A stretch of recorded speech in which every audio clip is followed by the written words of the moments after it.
오늘 우리에게 주시는 하나님 말씀을 함께 찾아보도록 하겠습니다.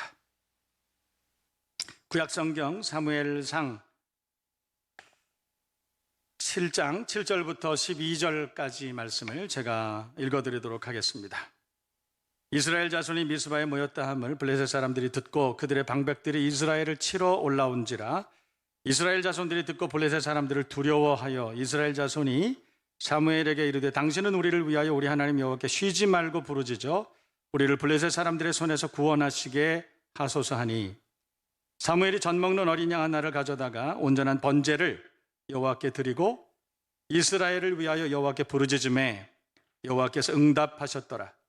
사무엘이 번제를 드릴 때 블레셋 사람이 이스라엘과 싸우려고 가까이 오매 그날에 여호와께서 블레셋 사람에게 큰 우레를 발하여 그들을 어지럽게 하시니 그들이 이스라엘 앞에 패한지라.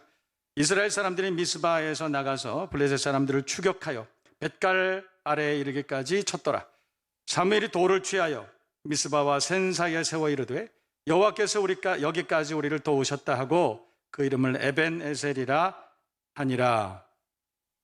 아멘. 우리가 사는 날 동안에 수많은 어려움을 경험합니다. 그래서 성경은 눈물 골짜기, 사망의 음침한 골짜기, 하여튼 우리가 골짜기를 많이 지나갑니다. 쉽지 않죠. 장애물도 있고 두려움이 있고 배고픔의 도전도 있고 추위에 또 적군의 위험도 있습니다. 뱀과 전갈의 위험도 있을 수 있죠. 사막을 지나기도 하고 광풍이 있는 광야를 지나기도 하고 거센 풍랑이 있는 바닷가를 항해하기도 합니다. 피할 방법은 없어요. 그리고 그것과 관계없는 인생은 없습니다. 성경적으로 신학적으로 인생은 존재론적으로 고난을 피해갈 방법이 없어요. 문제는 어떤 고난이 우리에게 닥쳐오느냐가 문제가 아니라 그 고난을 우리가 어떻게 대응하고 어떻게 직면하고 어떻게 해결해 나가느냐, 고난을 어떻게 해석할 수 있느냐, 그 해석의 은혜를 가지고 잘 직면해 나가는 것, 그것이 필요하죠. 오늘 저는 동행이라고 하는 주제를 가지고 여러분과 함께 은혜를 나누고자 합니다. 동행 기억하세요. 하나님과의 동행, 예수와의 동행, 성령님과의 밀접한 동행을 통해서 우리 앞에 놓여 있는 수많은 장애물들을 넉넉히 극복하고 넘어서고 하나님께 영광을 돌리고 살아갈 수 있는, 하나님께서 보시기에 믿음직스러운 믿음의 사람들 다 되시기를 주님의 이름으로 축복합니다. 동행이라고 하는 것 자체가 히브리 말로는 같이 걷다 이런 뜻이에요. 함께 산책하다, 함께 걷는 것, 그게 동행이에요. 하나님과 동행한다는 것은 그분과 함께 남은 우리가 살아가는 평생을 손잡고 산책하고 걸어가는 것, 이게 동행이에요. 여러분, 동행은 왜 그렇게 중요할까요? 왜냐하면 우리 하나님은 전능하신 하나님, 구원의 하나님, 우리 하나님은 구원의 하나님일 뿐만 아니라 우리를 인도하시는 분, 우리를 보호해 주시는 분, 우리와 늘 함께 하셔서 우리의 필요를 아시고 공급해 주시는 분, 할렐루야. 하나님은 그런 하나님이시기 때문에 그 하나님과 동행한다는 것은 대단히 중요한 일이 아닐 수가 없습니다. 저와 여러분 모두가, 교회가, 가정이, 이 땅의 모든 공동체가 하나님과 동행할 수 있는 그런 은혜가 충만하시기를 주님의 이름으로 축복합니다. 동행이라고 하는 것은 그런 거예요. 그래서 우리가 동행할 수만 있다면, 우리 하나님과 동행할 수만 있다면 더 이상의 것은 필요하지 않을까요? 우리 하나님께서 나와 동행하시면 일마다 때마다 피할 길 내시고 능히 감당하게 하시고 넘어가게 하시고 통과하게 하시고 극복하고 오히려 전화위복되게 하시고 반전의 은혜를 허락해 주시고 만선의 축복을 주시고, 하나님과 동행한다는 것은 그런 거예요. 우리 하나님께서는 만병의 의원이 되시고 모든 문제 해결이 되시고 문제보다 더 큰 하나님이신 줄로 믿습니다.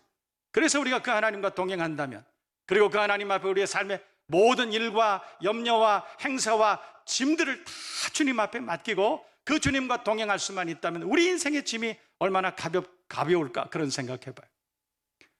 부모가 인생을 살아가면서 하나님과 동행하는 부모라면 자녀의 짐을 다 주님께 맡기고 주님과 동행하는 그런 삶을 살아갈 수 있지 않을까요?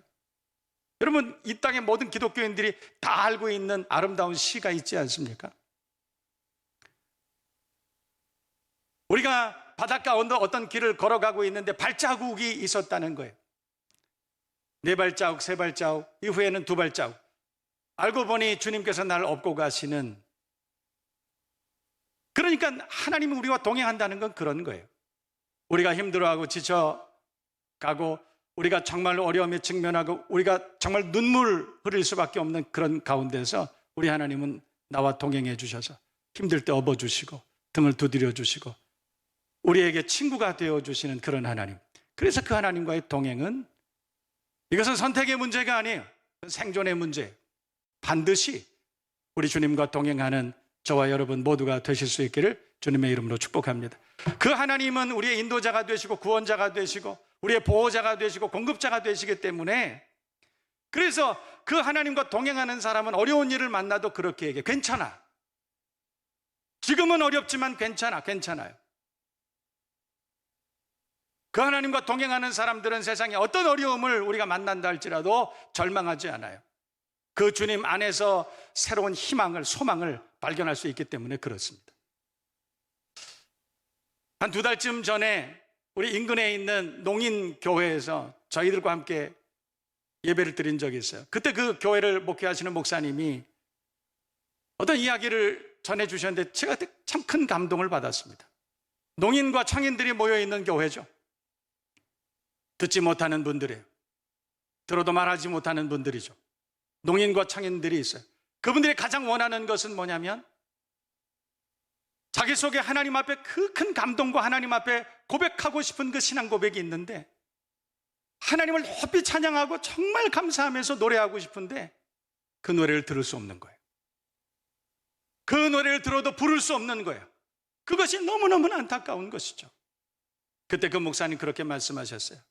그래서 자기는 그 성도들을 향해서 그렇게 얘기한다는 거예요. 지금은 참자. 조금만 참자. 그리고 우리가 하나님의 나라에 가면 마음껏 하나님 앞에 찬양할 수 있잖아요. 그 찬양을 마음껏 들을 수 있잖아. 지금은 참자. 어떤 사람이 참을 수 있어요? 지금은 비록 농인이지만, 지금은 비록 청인이지만, 지금은 비록 장애를 가지고 있지만, 그러나 나의 하나님이 나와 함께 하신다는 그 믿음의 확신 가진 사람, 괜찮아요. 지금은 좀 참자. 지나갈 수 있어. 금방 지나갈 거야. 괜찮아. 참을 수 있어. 하나님 우리에게 동행하시는 하나님이 우리에게 소망 주시기 때문에, 그 하나님께서 우리에게 은혜 주시고 자신감 주시기 때문에, 그래서 어떤 어려움 당해도 괜찮아. 조금만 참으면 돼. 조금만 참으면 그 하나님의 나라가 우리에게 가까이 있어. 그 하나님과 동행할 수 있는 저와 여러분 모두가 되시기를 주님의 이름으로 축복합니다. 그 하나님 우리의 구원자시고 우리의 인도자가 되시고 우리의 보호자가 되시고 공급자가 되시고 우리의 동행이 되시는 줄로 믿습니다. 오늘 성경 본문은 그렇습니다. 대단히 간단한 내용입니다. 여러분 성경 말씀 오늘 7절 8절 이하 우리가 본문으로 삼았는데 내용은 그렇습니다. 8절에 보면 당신은 우리를 위하여 우리 하나님께 쉬지 말고 부르짖어 달라 이렇게 말씀한 이스라엘 지도자들의 고백이 있는데, 왜 그랬냐면 이스라엘 근처에 블레셋이라고 하는 종족이 있었습니다. 근데 이 블레셋 종족들은 호시탐탐 이스라엘을 괴롭게 하고 침략하고 그랬습니다. 여호사밧 왕 시절에는, 열왕기를 보면 여호사밧 왕 시절에는 인근에 있는 모압과 암몬이라는 나라가 아주 힘들게 했어요. 그때 여호사밧 왕이 그렇게 기도하죠. 여러분 잘 아시는 것처럼 하나님 앞에 여호사밧 왕이 그렇게 기도한 거예요. 대적할 능력이 없습니다. 대적할 능력도 없고 어떻게 할 줄도 알지 못하고 이렇게 고백했어요. 이스라엘은 늘 그렇게 살아왔어요.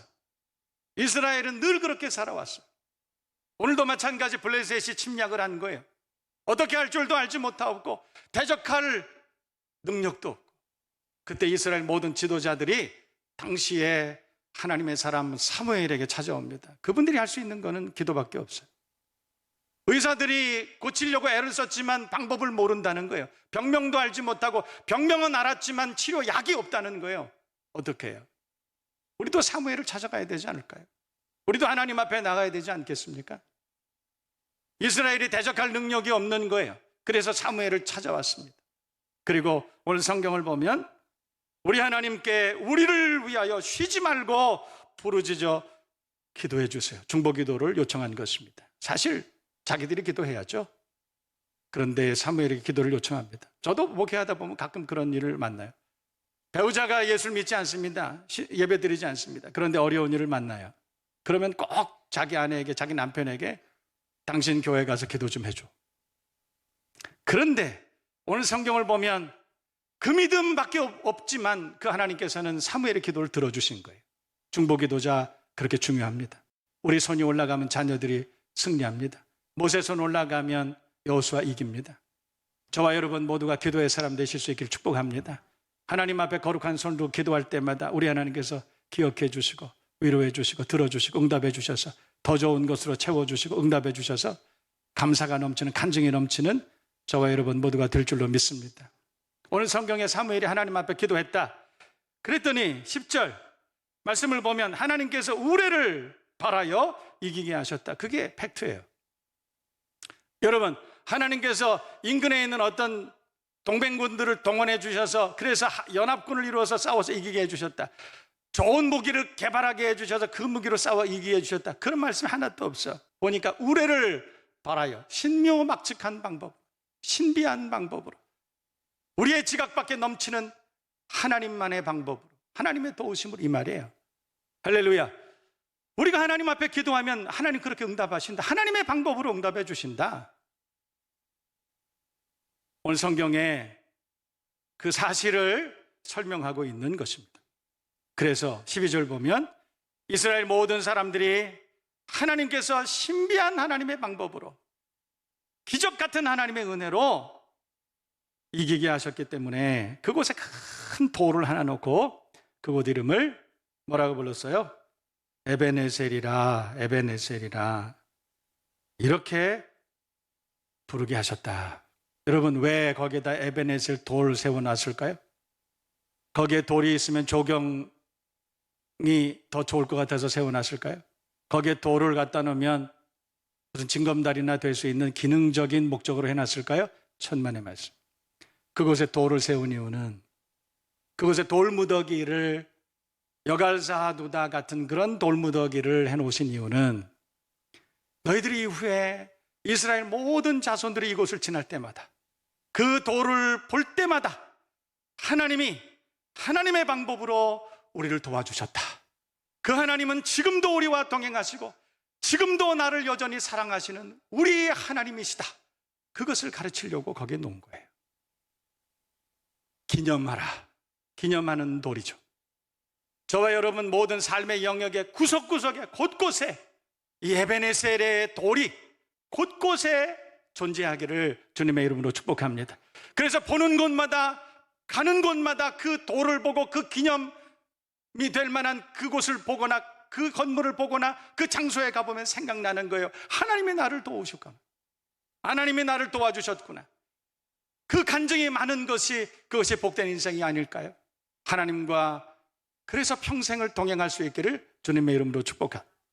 제가 이 설교를 준비하면서 수도 없이 지나가는 하나님 나와 동행하신 에베네셀의 흔적들이 너무너무나 기억에 많아서 설교를 준비하다가 이 간증을 좀 해야 되겠다 싶었어요. 오래전입니다. 저 신학교 시절입니다. 신학교 시절인데 저희 집은 의정부에 있었고 교회는 저 도봉동 방학동 그쪽에 있었어요. 자동차로 부지런히 운전을 하고 가면 20분 정도가 걸리는 거리입니다. 그런데 저는 은혜 사모하고 신학생이었지만 학교 가기 바빴지만 새벽 기도에 빠짐없이 하나님의 성전에 나와서 기도했습니다. 그런데 부지런해야 돼요. 부지런히 가야 됩니다. 또 끝나고 나면 부지런히 집에 와서 부지런히 아침을 먹고 학교를 가야 됩니다. 1년이 지나고 2년이 지나고 부지런히 그렇게 다니고 있었는데 어느 날 좀 추운 날이었어요. 겨울이었습니다. 그러니까 겨울에는 아침이 되면 밤새 이슬이 내려가지고 살짝 결빙이 되는 그런 때였습니다. 편도 1차선이니까 2차선 도로죠. 검문소를 지나서 그때는 그렇게 넓지 않았어요. 지금은 4차선, 그때는 2차선밖에 되지 않았어요. 자동차를 타고 부지런히 성전을 향해서 가고 있는데 느닷없이 앞쪽에서 버스가 오는데 이 버스가 여러분 겨울이 되면 겨울 초입에 살짝 옵니다. 그래서 블랙 아이스가 있습니다. 위에서 보면 안 오는 것 같은데 밑에 얼음이 있는 경우가 많습니다. 버스가 그 블랙아이스를 밟은 거예요. 앞에서 버스가 오는데 갑자기 그 버스가 정면으로 달려오는데 중앙선을 넘어서 제 차로 돌진해 옵니다. 그 거리가 그렇게 멀지 않았어요. 이건 피할 방법이 없어요. 여러분, 2차선에서 맞은편에서 버스가 중앙선을 넘어오고 저는 승용차를 타고 가는데 어떻게 피해갑니까? 피할 방법이 없어요. 방법. 그때 저는 지금 어떻게 됐는지 기억이 지금도 잘 안 나요. 제가 어떻게 핸들을 꺾었는지 어떻게 했는지 모르겠어요. 차가 몇 바퀴를 도는 그 순간이었습니다. 뭐 이렇게 보니까 뭐도 하늘도 보이고 옆에 이쪽도 보이고 저쪽도 보이고 순간 차가 우당탕거리면서 어떻게 회전했는지 저도 모르겠어요. 꽈당 하고 차가 섰는데 순간 가만히 정적이 흐릅니다. 보니까 제가 맞은편 차선에 차가 돌려져서 주차를 하고 있는 거예요. 길가에 정확하게 주차가 되어 있는 거예요. 버스하고 충돌하지 않았어요. 그 버스는 지나갔어요. 어떻게 이런 일이 가능하죠? 여러분, 버스에 길이가 있잖아요. 승용차도 길이가 있지 않습니까? 어떻게 이 두 차가 충돌하지 않고 지나갈 수 있었지? 가만히 생각했어요. 우리 어머니가 평생 기도하셨던 거 있어요. 하나님, 우리 아들 운전하고 다닐 때 운전대를 친히 붙잡아 주셔서. 저는 지금도 우리 성도들과 함께 승합차 타고 함께 어디 갈 때는 꼭 그렇게 기도해요. 우리 주님, 운전대를 붙잡아 주셔서. 운전대를 우리 하나님께서 붙잡아 주셨다. 저는 확신해. 어떻게 거기를 피해 갔어요? 머리털 하나 상하지 않고 날 보호해 주신 하나님. 그런데 그때 은근히 가슴이 쫙 펴지는 거예요. 아, 하나님이 나와 동행하시는구나. 하나님이 나와 함께 하시는구나. 그때부터 배짱이 생겼습니다. 하나님이 나와 함께 하시는데, 여러분 다윗 아시죠? 하나님이 나와 함께 하시는데 그 코에 호흡이 있는 인생이, 기식이 있는 인생이 내게 어찌하랴? 다윗의 고백. 그게 이해가 됐어요. 그리고 나서 부목사가 됐습니다. 그래서 목회를 하고 있었습니다. 교회 안에 기도 진짜 많이 하는 권사님 계셨어요. 그 권사님은 기도를 많이 하시는 건 좋은데 한편으로는 다른 교인들한테 조금 신비주의야, 이렇게 약간은 부정적인 비난을 받는 분이셨어요. 근데 기도는 정말 열심히 하세요. 어느 날 제가 이렇게 교회를 지나가는데 그 권사님이 목사님 그러면서 저를 찾아왔어요. 예, 목사님 며칠 전 언제 서울역 앞에 언제 이렇게 걸어가신 적 있죠? 어떻게 하셨어요? 제 지나다 봤어요.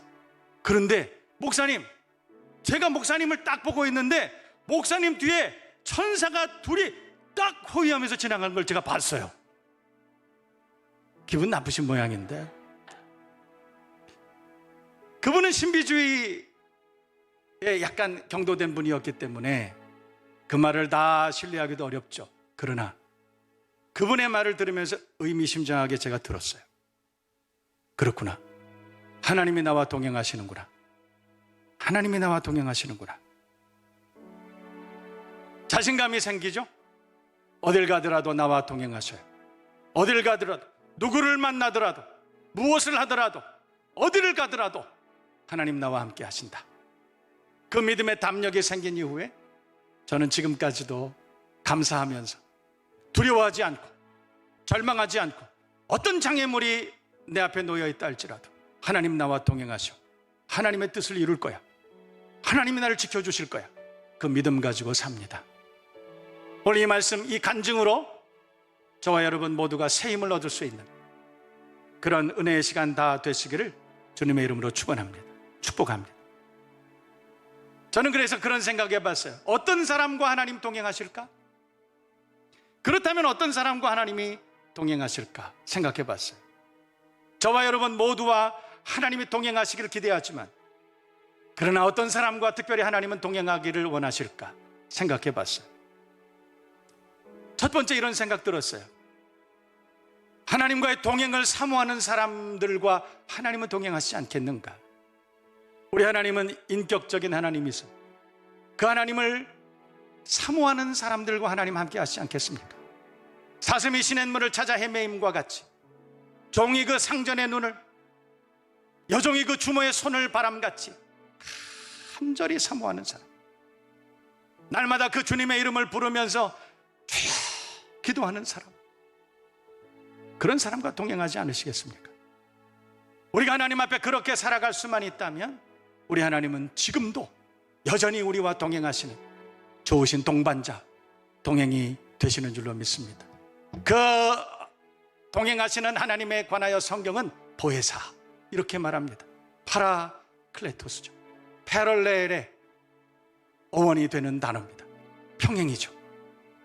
우리와 동행하신다는 것은 영원한 시간까지 영원히 떠나지 아니하시고 끝까지 함께 하신다는 의미가 아니겠습니까?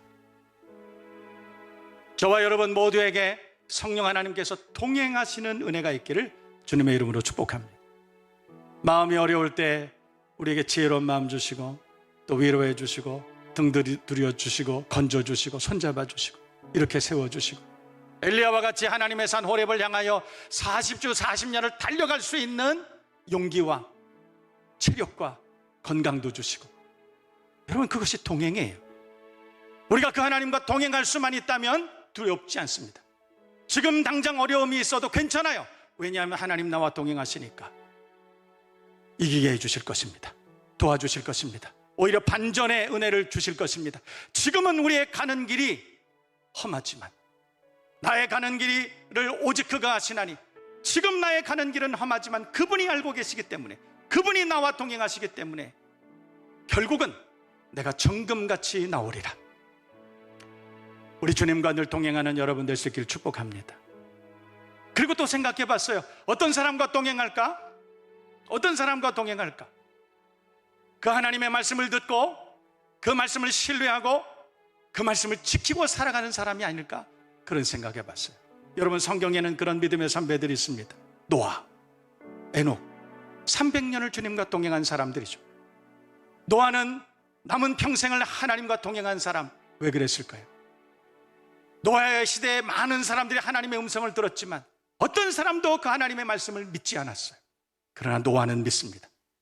그래서 그 산 꼭대기에 방주를 짓고 평생을 방주를 짓고 그리고 하나님의 말씀이 이루어지기를 기다린 사람.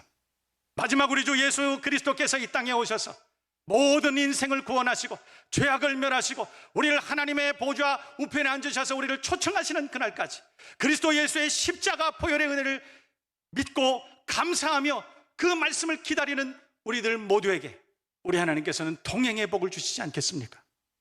노아와 같이, 에녹과 같이 하나님의 말씀을 기다리는 사랑하는 종들과 같이 이 시대에도 주의 말씀을 기다리고 그 말씀대로 이루어드리고 그리고 하나님과 동행할 수 있는 저와 여러분 모두가 되시기를 주님의 이름으로 축복합니다. 마지막으로 저는 그런 생각해 봤어요. 어떤 사람과 하나님은 동행하실까? 어떤 사람과 하나님이 동행하기를 원하실까? 생각해 봤어요.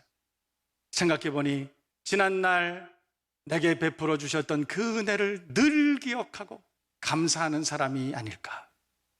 여러분 성경에 보면 지팡이 얘기 많이 나옵니다. 모세는 지팡이를 늘 짚고 다녔습니다.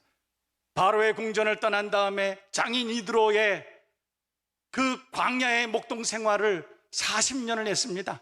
여러분 양치기는 지팡이를 반드시 가지고 다녀야 돼요. 그래서 양들을 구해내기도 하고 그 숫자를 세기도 하고 그 지팡이로 그 일을 감당해야 돼요. 모세는 그 지팡이를 가지고 다녔어요. 그 지팡이로 하나님이 역사하시는 것을 경험했어요. 지팡이가 변하여 뱀이 되는 것도 봤습니다. 지팡이로 홍해물을 가르는 역사를 경험하기도 했습니다. 무리바 반석에 그 돌을 칠 때 그 반석이 갈라지고 물이 터쳐나오는 은혜를 경험하기도 했습니다. 여러분 모세는 그래서 그 지팡이를 볼 때마다 애굽 출애굽을 할 때에 그 지팡이로 수많은 기적들을 행하시고 구원하신 그 은혜가 생각나는 거예요. 지팡이를 볼 때마다 기적을 베풀어 주신 그 하나님이 기억나는 것이에요. 지팡이를 볼 때마다 생수를 터쳐주신 그 하나님이 기억나는 거예요. 지팡이를 볼 때마다 동행하심을 확신해. 그게 모세의 평생이었습니다. 다윗도 마찬가지. 여호와는 나의 목자시니 내가 부족함이 없으리로다. 그리고 그는 그 지팡이와 막대기를 시편에 언급하고 있습니다. 그 지팡이와 막대기가 나를 안위하시나이다. 왜 그랬을까요? 그때 당시에는 지금처럼 스마트폰 없었습니다. 지금처럼 뭔가를 기록해 놓을 수 있는 그런 수첩도 아마 없었던 것 같습니다. 지팡이와 막대기가 있었죠. 다윗이 어느 날 목동에 양을 칠 때 곰이나 사자가 와서 자기 양떼들을 움켜쥐고 달아납니다. 목동 다윗은 끝까지 쫓아가요. 끝까지 쫓아가. 그래서 곰이나 사자의 그 아가리를 벌리고 내게 맡겨준 그 양떼를 찾아왔다. 훌륭한 셀장님들처럼, 훌륭한 목자들처럼 어떻게 해서든지 그 양떼를 찾아왔다. 그때 다윗이 그렇게 고백해. 곰이나 사자를 쫓아가서 그 양떼를 내가 다시 뺏어올 때 그 곰이, 그 사자가 나를 해하지 못했다. 왜? 하나님이 도우셨기 때문에, 하나님이 나와 함께 하셨기 때문에. 그래서 다윗은 막대기 지팡이에 깨알 같은 글씨 씁니다. 나 몇 살 때 들판에서 사자나 곰을 만났는데 내 양을 찾아왔다. 하나님 도우심으로. 몇 날 며칠 골리앗 만났는데 하나님이 물맷돌 하나에 장수 하나 이기게 하셨다. 몇 월 며칠 사울에게서 생명의 위협을 당했지만 그러나 그 굴 속에서도 나를 도우시고 보호해 주셨다. 막대기와 지팡이를 볼 때마다 깨알같이 쓰여져 있는 그 하나님의 구원하심, 그 인도하심, 보호하심, 공급해 주심, 나를 구원해 주신 그 역사들이 낱낱이 기억나는 거예요. 나를 섭섭하게 하시고, 나를 가난하게 하시고, 나를 병들게 하시고, 망신당하게 하시고, 그것만 기억하는 것이 아니라 나를 높여주시고, 내게 베풀어 주시고, 나를 풍성케 하시고, 나를 건강하게 하시고, 내게 아름다운 가정 자녀들 주시고, 그것만 생각한 게 다윗이에요. 동행할 수밖에 없죠. 그것이 동행이에요. 저는 오늘 여러분들과 함께 동행에 대한 이야기를 함께 나눕니다. 하나님과의 동행, 그것은 선택의 문제가 아니에요. 사모해야 될 우리의 존재론적인 문제. 기도하세요. 하나님, 나와 동행하여 주옵소서. 말씀과 기도에 사로잡혀서, 하나님의 성령에 충만하게 사로잡혀서 우리 평생 주님과 동행하시지 않으시겠습니까? 이 땅의 모든 교회가, 모든 성도와 가정이, 자녀들이 하나님과 동행할 수만 있다면 걱정하지 않아도 됩니다. 괜찮습니다. 이길 수 있을 것입니다. 다시 뛰어갈 수 있을 것입니다. 복을 받을 수 있을 것입니다.